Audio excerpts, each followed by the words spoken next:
সালাম জানাচ্ছি। আসসালামু আলাইকুম রহমতুল্লাহ বারাকাতু।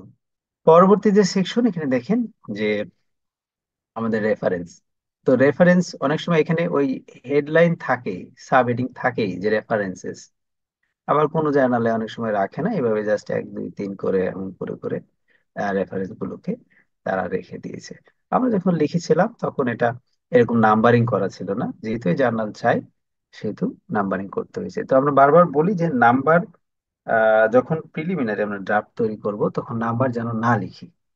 নাম্বার লিখলে সমস্যাটা কোথায় হয়, যেমন ধরেন এই জার্নালের ফরম্যাটটা আমরা দিয়েছিলাম অ্যাবস্ট্রাক্টের পরে কিওয়ার্ড, কিওয়ার্ডের পরে ইন্ট্রোডাকশন, তারপর মেথোডোলজি, তারপর ফাইন্ডিংস, তারপর কনক্লুশন, এভাবে। কিন্তু এরা এদের ফরম্যাট অনুযায়ী সাজাতে গিয়ে প্রথমে করেছে অ্যাবস্ট্রাক্ট দিয়েছে ঠিকই, তারপরে ইন্ট্রোডাকশন নিয়ে এসেছে, তারপরে ফাইন্ডিংস, তারপরে মেটেরিয়ালস এন্ড মেথড। এখন আপনি যদি নাম্বারিং করতেন, তো আপনার ম্যাটেরিয়ালস এন্ড মেথড যেহেতু সবার শেষে চলে এসেছে, তাহলে ওখানে যে কিওয়ার্ড গুলো আপনি ব্যবহার করতেন, এই যে যে রেফারেন্স গুলো, সেগুলোকে কিন্তু আবার আপনার নতুন করে পুনরায় নাম্বার করতে হতো, রিনাম্বার, অর্থাৎ ভিতরের নাম্বার গুলো আবার সব চেঞ্জ করতে হতো। তো এই জন্য ফার্স্ট ড্রাফট যখন আমরা লিখবো তখন এরকম নাম্বার না করে বরং এরকম করে রাখবো। তারপর যে জার্নালে সাবমিট করব, জার্নালে সাবমিট করার আগে জার্নালের যে গাইডলাইন্স গুলো আছে, সেই গাইডলাইন গুলো আমরা এখানে ফলো করতে